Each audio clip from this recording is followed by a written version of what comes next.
Et bonjour les amis, je suis très heureuse de vous retrouver aujourd'hui pour vous présenter les énergies du 2 octobre au 8 octobre. Voilà, la semaine qui commence lundi. J'espère que vous allez tous bien, j'espère que vous n'aurez pas le contreson qui est horrible dans le quartier puisque les gens se croient tout permis, on a le droit de faire participer tout le monde. Bon, enfin bon, c'est pas grave, c'est comme ça, hein, il faut faire avec le monde dans lequel on vit. Voilà, je vous ai préparé les mots, 3 mots, le symbolone et nous allons voir avec le tarot de Django ce que nous prévoit cette semaine. Alors, nous avons masculin, nous avons sagesse, si seulement, et rupture. Alors, une rupture de sagesse chez le masculin. Bon, écoutez, là, pour l'instant, il y a une problématique, peut-être, de machisme, je sais pas, ça me paraît un peu bizarre, ou un masculin qui devient sage. Une rupture, dans un comportement peut-être, je sais pas. On va voir ce que nous disent les autres cartes. Nous avons avec le symbolone, alors cette carte, je me souviens jamais comment elle s'appelle. Mnémosyne. Alors, cancer sagittaire, donc beaucoup d'émotions et beaucoup de feu aussi. Lune et Jupiter, mais beaucoup de choses un peu contradictoires et très très belle cette carte. Effectivement, on a l'ombre et la lumière. Alors, cette carte nous parle du souvenir, de thérapie, de l'observation de l'âme, de vérité personnelle et des muses.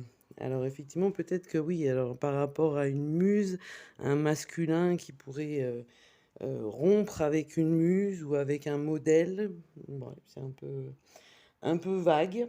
Alors on nous parle aussi de quelque chose qui a été mis de côté, qui a été oublié en nous, peut-être, mais aussi, oui, le côté ombre et lumière, hein, quand même, cette carte, on voit quelque chose et puis c'est la carte numéro 20, donc on a une dualité, hein, quand même, dans cette carte. Donc il y a peut-être des choses, des dualités qui vont voir le jour. Alors, voyons avec le tarot, nous avons le 2 de bâton, un saut d'obstacle, un choix, l'as de bâton, un nouveau projet, le roi de bâton, un dictateur ou un banquier, mais en même temps, parfois c'est la même chose, 2 d'épée, quelque chose un choix qui peut faire peur. La lune, ah ben décidément, on a vraiment encore l'influence de cette pleine lune, hein, effectivement, qui a eu lieu vendredi et qui ben, joue encore pendant au moins 48 heures, hein, donc c'est peut-être aussi pour ça qu'elle est si présente, ou peut-être qu'elle va créer des changements qui vont influencer cette semaine. Ensuite, nous avons le pendu, déjà 2 arcanes majeures, la reine de coupe, la reine d'épée. C'est marrant qu'on ait fait masculin et qu'on ait beaucoup de reines, et le jugement. Alors, le 2 de bâton, on a un choix avec des réflexions, une décision. On a réfléchi à passer à l'action. Avec l'as de bâton, on a des désirs, des projets qui vont se mettre en place, hein, ou qui se sont mis en place. Et avec ce roi de bâton, on a effectivement une influence, une puissance, quelque chose de, alors peut-être quelqu'un de charismatique, mais enfin je le ressens pas du tout comme ça. On a plutôt la puissance et un leadership qui risque d'être mis du côté de l'ombre, hein, par rapport à l'interprétation de cette carte.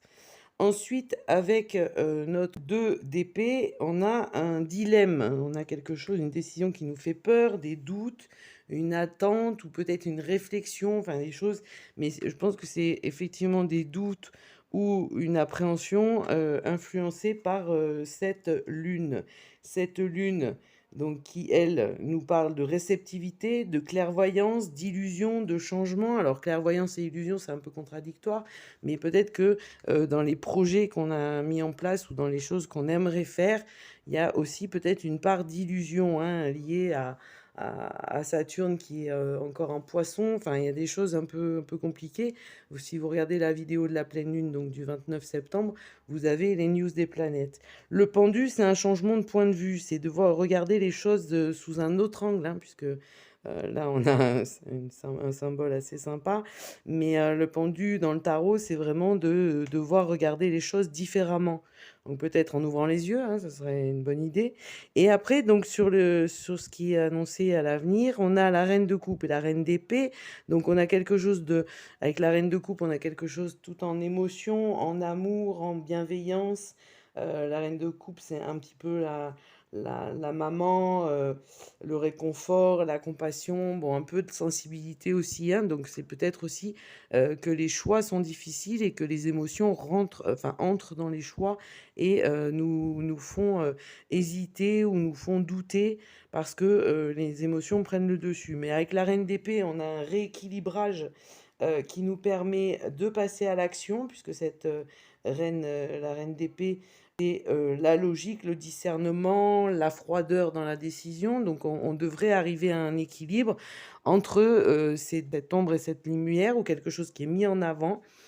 En tous les cas, il y a quelque chose qui se décide avec ce jugement qui nous mène à un nouveau commencement, à quelque chose d'authentique et peut-être à un pardon. Donc effectivement, on retombe sur un équilibre certain. Certainement des décisions. Je pense que si on raisonne au niveau collectif, au niveau français, européen ou mondial aujourd'hui, il y a pas mal de choses qui sont sorties à la lumière, qui sont sorties de l'ombre pour être mis en lumière, qui pourraient être révélées. Et effectivement, l'influence de la Lune va rééquilibrer les choses et mener à prendre des décisions, hein, parce que quand même, on a l'as de bâton qui est vraiment un symbole d'action, et la reine d'épée aussi, hein, elle décide de manière intransigeante.